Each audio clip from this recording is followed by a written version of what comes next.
ऊर्जा किसी मनुष्य की कार्य करने की क्षमता को कहते हैं।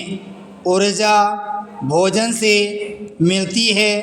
जिस प्रकार मोटर, ट्रेनों आदि के संचालन के लिए खनिज तेल या विद्युत की आवश्यकता होती है, ठीक उसी तरह मनुष्य को भोजन की जिन संसाधनों से हमें ऊर्जा प्राप्त होती है उन्हें हमें ऊर्जा के स्रोत कहते हैं। इन्हें ऊर्जा के परंपरागत स्रोत एवं जीवाश्म ईंधन भी कहा जाता है।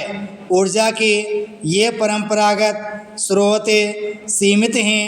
यदि हम इनका सावधानी से प्रयोग नहीं करेंगे तो हमारे सामने विकट समस्या पैदा हो जाएगी। चूँकि इन्हें प्राकृतिक रूप से निर्मित होने में लाखों वर्षों का समय लगता है।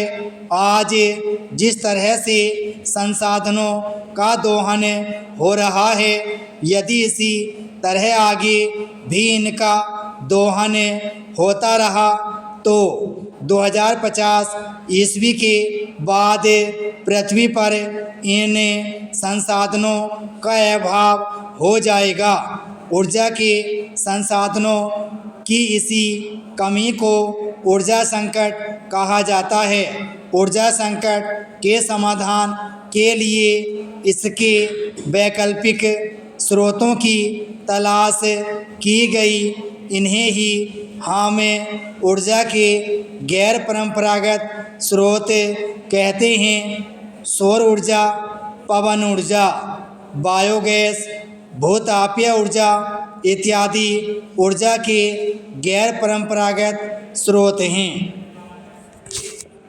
जल संकट को दूर करने के लिए जल के अनावश्यक खर्च से बचना चाहिए। जल के उपयोग को कम करने एवं उसके संरक्षण के लिए जनसंख्या पर नियंत्रण भी आवश्यक है।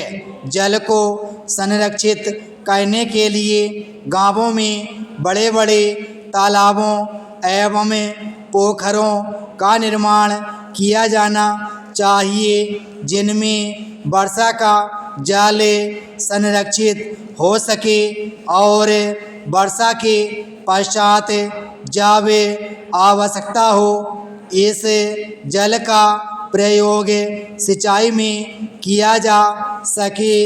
ऐसा करने से भूमिगत जल के स्तर में भी वृद्धि होगी। अधिक वर्षा वाले क्षेत्रों में जहाँ पर वर्षा जल की उपलब्धता अधिक होती है, ऐसे स्थानों पर बड़े बड़े बांधों का निर्माण किया जा सकता है। इन बांधों से जल का संरक्षण तो होता ही है, मत्स्य पालन एवं विद्युत उत्पादन में भी सहायता मिलती है। मनुष्य ने अपने स्वार्थ के लिए प्रकृति का संतुलन बिगाड़ा है और अपने लिए भी खतरे की स्थिति उत्पन्न कर ली है। अब प्रकृति का श्रेष्ठतम प्राणी होने के नाते उसका कर्तव्य बनता है कि वह जल संकट की समस्या के समाधान के लिए जल संरक्षण पर जोर दे। जल मनुष्य ही नहीं, पृथ्वी के हर प्राणी के लिए आवश्यक है। इसलिए जल को जीवन की संज्ञा दी गई है। यदि जल की समुचित मात्रा पृथ्वी पर न हो तो तापमान में वृद्धि के कारण भी प्राणियों का जीना मुहाल हो जाएगा।